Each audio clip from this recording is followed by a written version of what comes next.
Good morning students.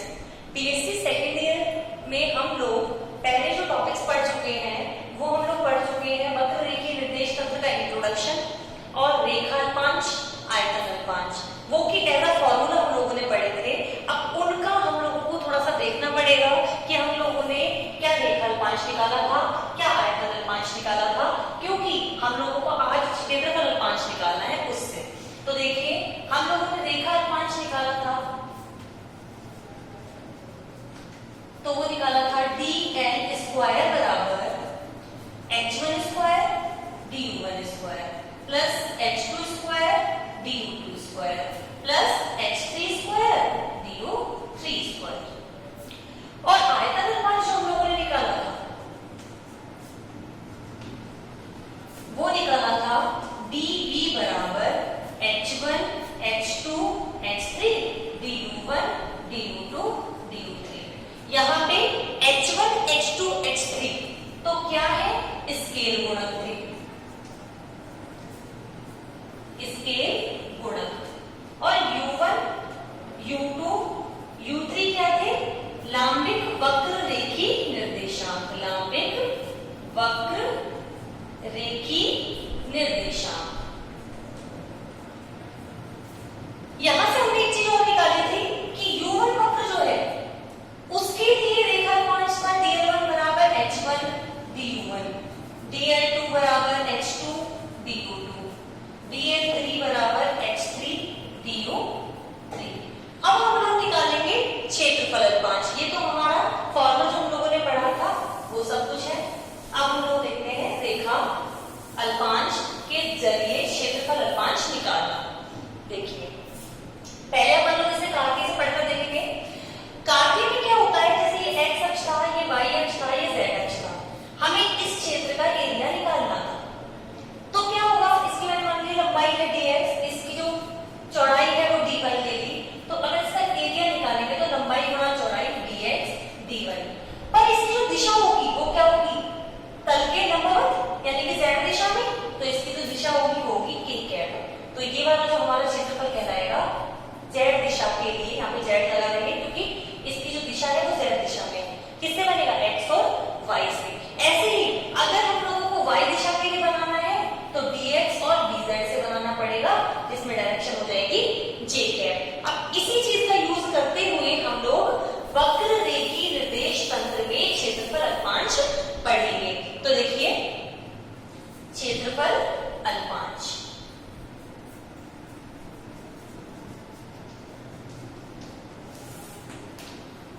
देखिए रेखा अल्पांश, रेखा अल्पांशों dl1 व dl2 से निर्मित क्षेत्रफल अल्पांश, से निर्मित क्षेत्रफल अल्पांश क्या होगा, ds 1 और 2 से बन रहा है, डायरेक्शन 3 में जाएगी। ds3 किस से बनेगा, dl1 dl2 से। और दिशा क्या जाएगी, e3 कैप, ये वाली दिशा। तो ds3 बराबर h1 du1 h2 du2 e3 cap. अगर साइड साइड में लिख दे इसको इस तरीके से तो h1 h2 du1 du2 direction e3 cap. ये हमारा हो गया dl1 और dl2 से निर्मित क्षेत्रफल अल्पांश। अब इसी तरह से अगर हम देखें dl2 dl3 से, फिर dl1 dl3 से, तो कैसे करेंगे, यहां देखिए dl2 व dl3 से निर्मित क्षेत्रफल अल्पांश। दिशा कौन सी, 2 और 3 है तो वो तो हमारे तल पे आएंगे, दिशा 1 वाले में जाएगी। तो ds1 बराबर h2 h3 du2 du3 direction e1 cap. और इसी तरह से जो ds2 हो जाएगा वो हो जाएगा h1 h3 du1 du3 e2 यहाँ पे हमारे पास इस षटफलक के क्या मिल गए हमको, क्षेत्रफल अल्पांश मिल गए। जैसे कि 6 दिशाओं की पहले वाली यहाँ पर देखेंगे, इस दिशा में जाएगी E1 कैप, दूसरे का कल जाएगा -E1 कैप। जैसे ये वाला अगर हम शेप बनाते हैं, इसका षटफलक है ना, अगर यहाँ की दिशा देखेंगे E1 कैप तो इस वाले का हो जाएगा -E1 कैप, इस वाले का देखेंगे E3 कैप तो इस वाले का E2 कैप -E2 कैप। और ये वाला जो तल है ना उसका पीछे की तरफ जाएगा तो E3 कैप, इसकी तरफ आएगा तो -E3 कैप। तो इस तरह से हमारे पास षटफलक के सारी सतहों के क्षेत्रफल अल्पांश मिल जाएंगे। तो ये हमारा एक पार्ट यहाँ से खत्म हो जाता है। ये क्षेत्रफल अल्पांश, आयतन अल्पांश, रेखा अल्पांश हर आगे के टॉपिक में काम आएंगे, क्योंकि अभी हम लोग सदिश क्षेत्र की प्रवणता, सदिश क्षेत्र का कर्ल, सदिश क्षेत्र का डाइवर्जेंस, इन सबको भी डिराइव करने वाले हैं। अभी इसमें एक छोटा सा टॉपिक और है, लांबिक वक्ररेखी निर्देश तंत्र में, लांबिक वक्ररेखी निर्देश तंत्र में सदिश वेक्टर ए, इसको कैसे डिनोट करेंगे, इसको कैसे प्रदर्शित करेंगे। तो हम लोग क्या करते हैं कि जब हम लोग कार्तीय निर्देश तंत्र पढ़ते थे उसमें मैं मानती थी जो वेक्टर ए होता था उसको दिखाने के लिए 3 तो एकांक सदिश i cap plus j cap plus k cap होता था, साथ में इसमें कुछ भी आ जाता था, जैसे इसका a1 घटक प्लस इसका a2 घटक प्लस इसका a3 घटक, यही होता था। लांबिक वक्ररेखी निर्देश तंत्र में क्या हो जाएगा, ये जो एकांक सदिश है वो E1 कैप, E2 कैप और E3 कैप में बदल जाएंगे। तो इतना सा चेंज होगा, बाकी सारा का सारा सेम रहेगा। तो क्या लिखेंगे, माना लांबिक वक्ररेखी निर्देश तंत्र में, माना लांबिक वक्ररेखी निर्देश तंत्र में U1, U2, U3 अक्षों के अनुदेश, U1, U2, U3 अक्षों के अनुदेश एकांक सदिश क्रमशः है, एकांक सदिश क्रमशः E1 cap, E2 cap, E3 cap है, तथा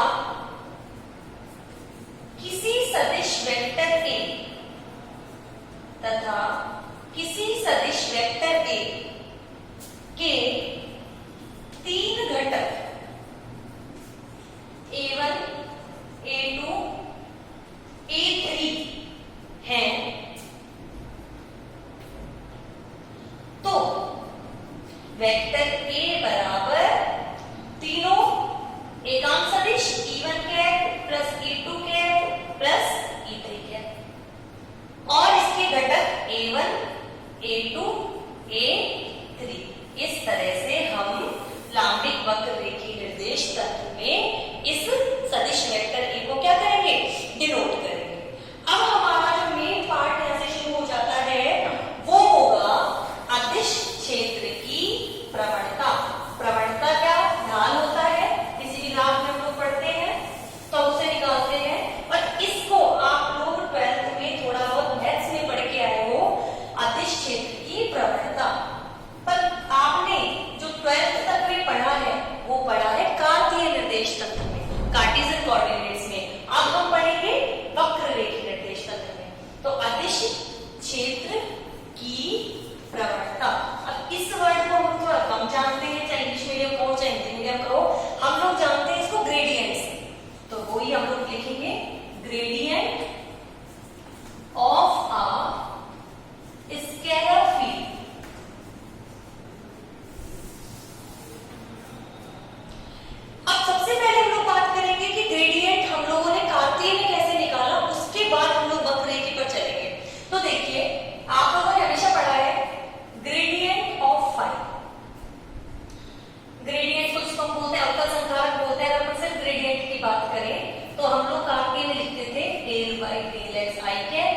plus J cap del by del Y plus K cap del by del Z.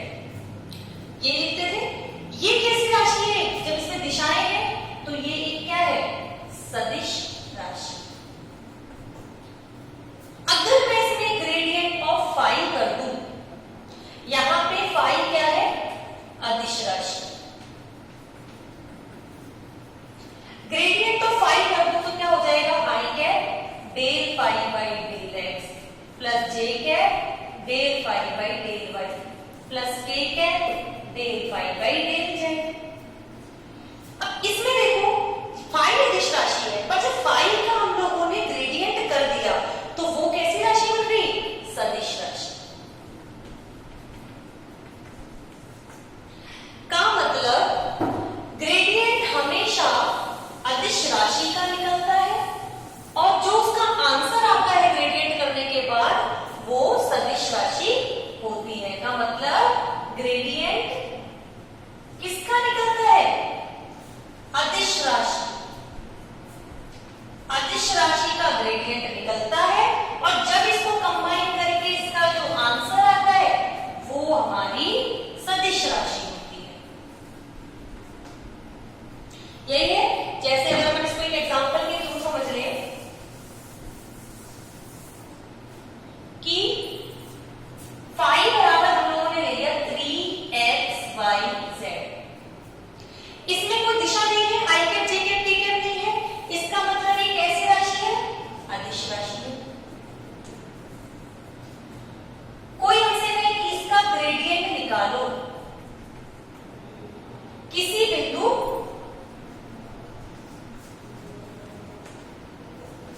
1, 2, -1 पर, तो हम लोग क्या करते थे? अभी तक हम लोग सिर्फ कार्टेशियन के बारे में बात कर रहे हैं। इसको जब समझ लेंगे तो हम वक्ररेखी पे जाएंगे। तो अगर हम लोग इसका ग्रेडियंट निकालते हैं तो ग्रेडियंट ऑफ फाई, या हम लोग इसे ऐसे भी लिख सकते हैं ग्रेडियंट ऑफ फाई। ध्यान रखना इसके बीच में कोई डॉट वगैरह कुछ नहीं है। तो वो देखेंगे I cap del phi by del X plus J cap del phi by del Y plus K cap del phi by del Z बराबर आई कैप। अब फाई का एक्स के सापेक्ष आंशिक अवकलन करो, क्या बचेगा? 3yz, क्योंकि x का 3yz कांस्टेंट, x का x के सापेक्ष 1 plus J cap 3xz plus K cap 3xy। z तो बच जाएगा ऐसे।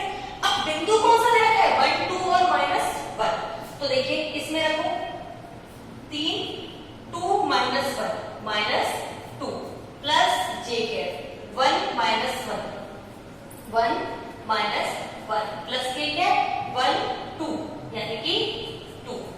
यानी आंसर इसका क्या आएगा? -6 आई कैप -3 जे कैप प्लस 6 के कैप। यानी कि हमने जो ग्रेडियंट ऑफ फाई निकाला तो फाई तो एक अदिश राशि थी और आंसर हमारा सदिश में आ रहा है क्योंकि आई कैप जे कैप के कैप है, यानी हमारा आंसर सही है। और अगर कोई इसमें आई कैप जे कैप के कैप लगाना भूल जाता तो इसका आंसर क्या आता? -6 -3 प्लस 6। 6 से 6 कैसे? -3 आंसर आता। यानी अदिश राशि का ग्रेडियंट करते हैं आप और फिर भी आंसर आपका अदिश ही आता है, तो आप समझ लो आपका आंसर गलत आ रहा है। तो इसीलिए ध्यान रखना है कि ग्रेडियंट हमेशा अदिश राशि का निकलता है और जब उसका ग्रेडियंट हम लोगों का निकल जाता है तो वो कैसी राशि हमें प्राप्त हो जाती है? सदिश राशि प्राप्त हो जाती है। तो ये जो ग्रेडियंट का हमारा जो फॉर्मूला है ना, ये कार्तीय में है और हमें अब डिराइव करना है वक्ररेखी में। तो उसमें क्या क्या चेंजेस आएंगे? पहला चीज तो आपको यहीं पे पता चल जाएगा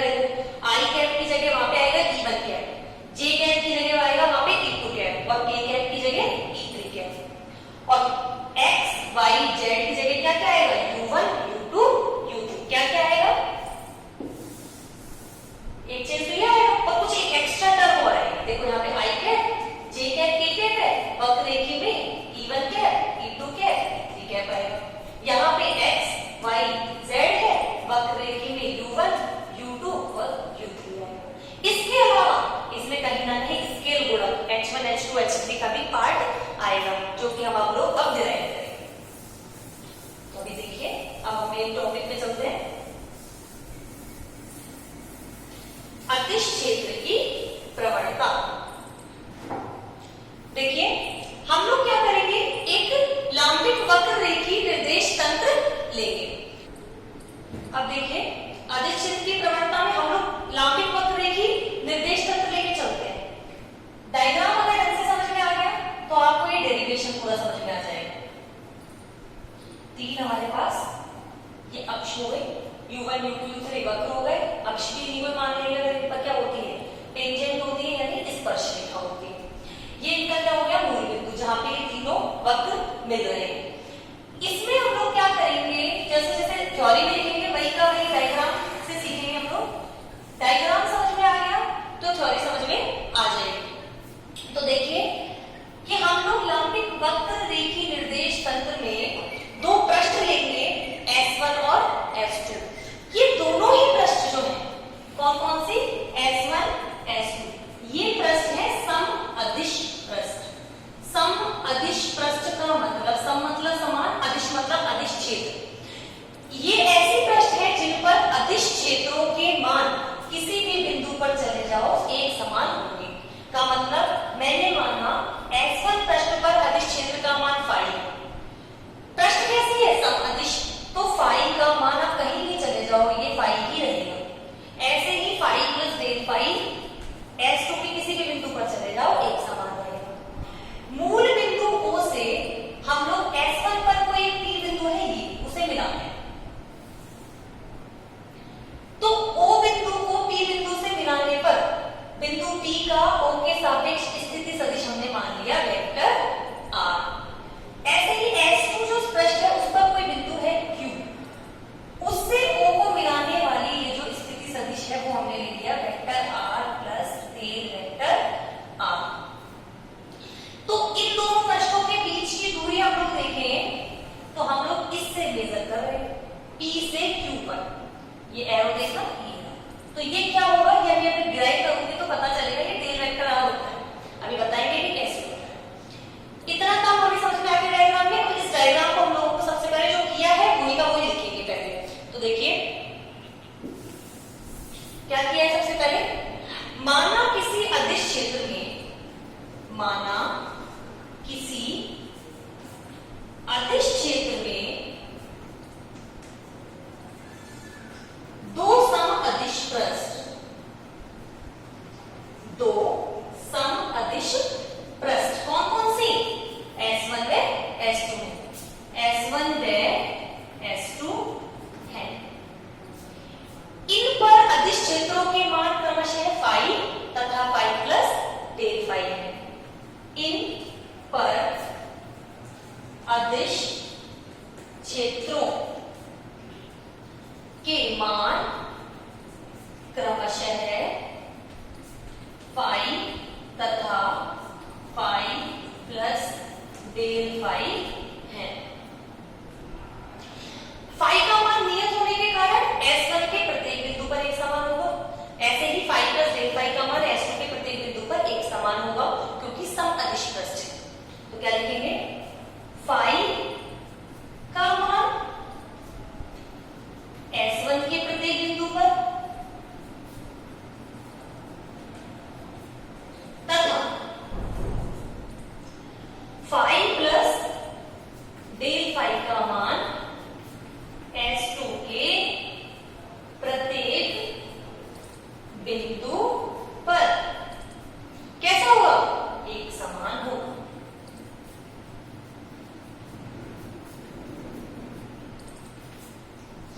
तो अब क्या करेंगे, यहां पे मान था फाई, यहां पे था फाई प्लस डेल फाई, यानी कि अदिश क्षेत्र में जो परिवर्तन आया है वो कितना आया है, डेल फाई। किससे किधर तक जाने में, इस पृष्ठ से इस पृष्ठ तक जाने में। मतलब इस पृष्ठ पर, यहां पर कोई पृष्ठ है उस पर अदिश क्षेत्र का मान फाई है, दूसरी पृष्ठ पर जा रहा है तो फाई प्लस डेल फाई है। तो यहां से वहां तक जाने में उसने कितना चेंज कर लिया अदिश क्षेत्र को, डेल्टा फाई। तो इस क्षेत्र से इस क्षेत्र की तरफ जाने का जो रास्ता है वो क्या है, PQ। तो हम लोग PQ दिशा के अनुदिश चलेंगे, फाई में परिवर्तन को देखेंगे। तो इतना देखिए, फिर इसके बाद देखेंगे ये हमने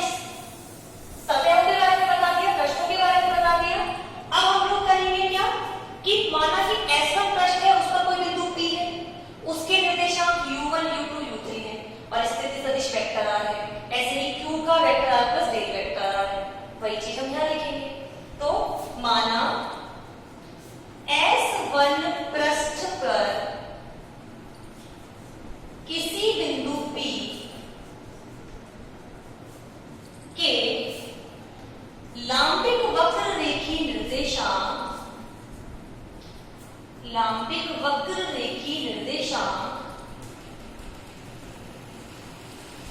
U1 U2 U3 है तथा मूल बिंदु के सापेक्ष स्थिति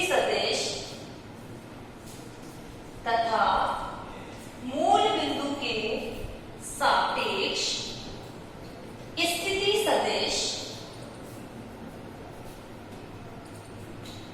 वेक्टर R है। इसी प्रकार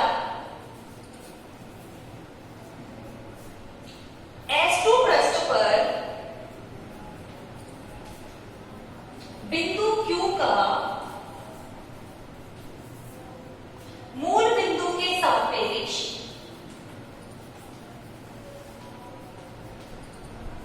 स्थिति सदिश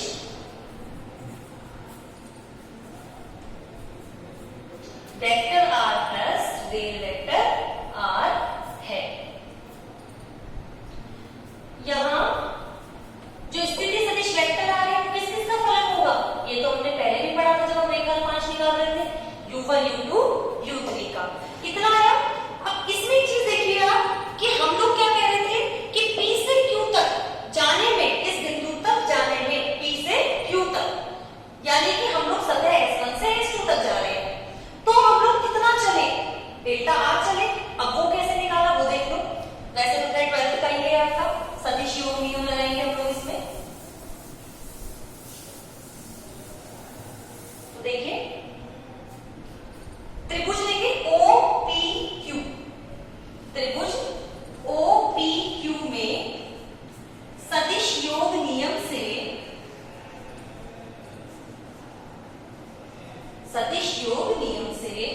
क्या कहते हैं हम कि देखो इस दिशा में जो चीज जा रही है यानी O से P, वेक्टर OP, प्लस इससे इस दिशा में जा रहे हैं P से Q, वेक्टर PQ, वो अपोजिट साइड से आने वाली जो ये है सदिश उसके बराबर होती है, यानी कि OQ। वेक्टर OP क्या है, वेक्टर R, वेक्टर PQ हमें जैसे मालूम पता ही नहीं था, और वेक्टर ये क्या था OQ, vector R plus del vector R।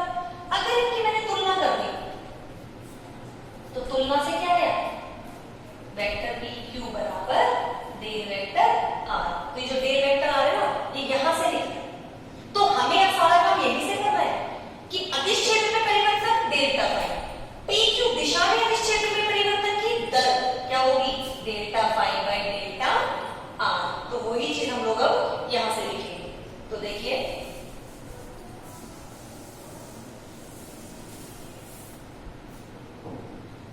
तो ये सब लिखे तो ठीक है, नहीं तो डायरेक्ट लिख सकते हैं वेक्टर PQ बराबर डेल वेक्टर R। ये दोनों सतहों के बीच की एक दूरी है, हम यूं नहीं कह रहे छोटी दूरी है बड़ी दूरी है, पर दूरी है, ठीक है। तो देखिए क्या करेंगे हमसे, अदिश फलन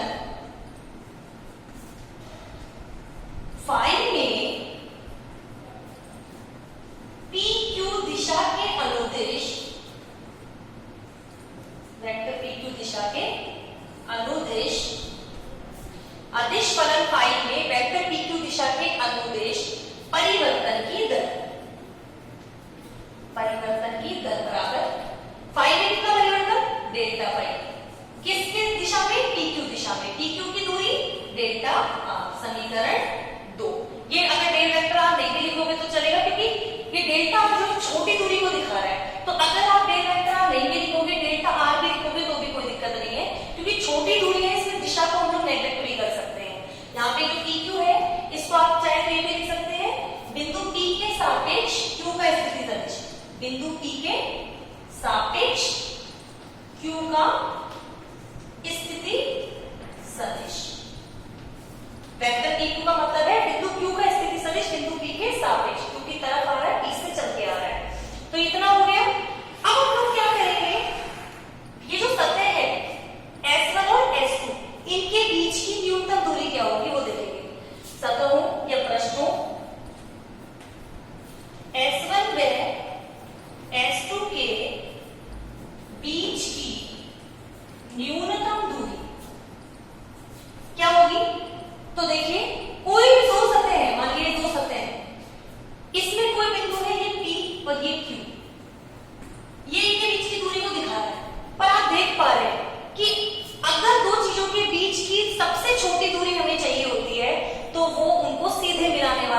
रास्ता होता है, यानी कि चाहे मैं इसके थ्रू यहाँ पे पहुंचूं, चाहे मैं ऐसे पहुंचूं, पर इस दो सतहों के बीच की सबसे छोटी दूरी सीधी दूरी होती है, जिसे हम क्या बोलते हैं, विस्थापन बोलते हैं।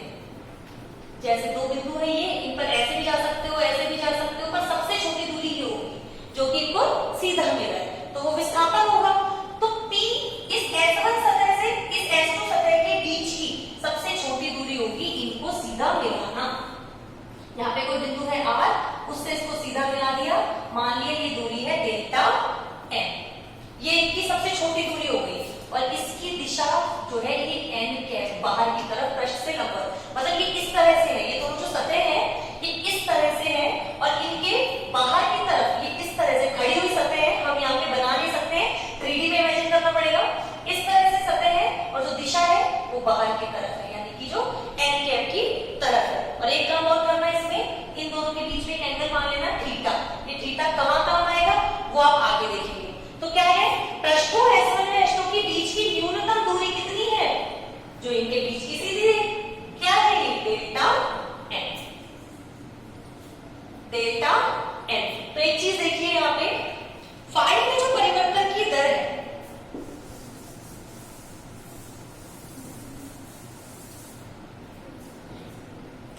तो फाई में अधिकतम परिवर्तन की दर, अधिकतम परिवर्तन की दर delta phi by delta R maximum कब होगा, ये राशि अधिकतम तब होगी जब इसका हर न्यूनतम होगा। कैसे, जैसे कि आप एक चीज देखते हैं, देखिए एक तो है 10/2, आंसर आता है 5, एक होता है 10/5, आंसर आता है 2, यानी कि हर जितना छोटा आंसर उतना ही बड़ा।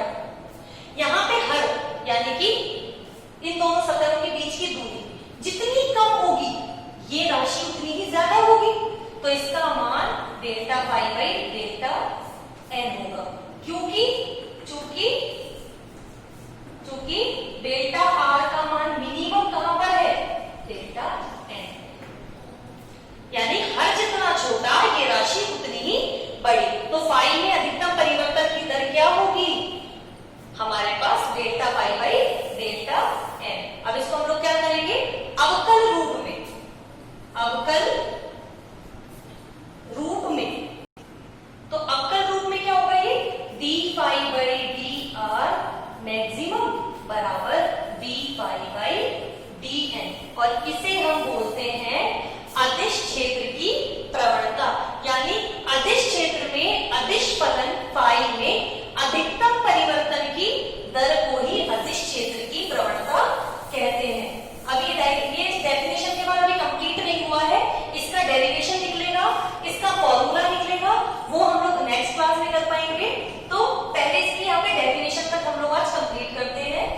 आता है अदिश क्षेत्र में, अदिश क्षेत्र में अदिश फलन फाई में क्षेत्र की प्रवणता, यानी कि ग्रेडियंट ऑफ फाई कहते हैं। अब इससे आगे इसका डेरिवेशन हम लोग नेक्स्ट क्लास में करेंगे।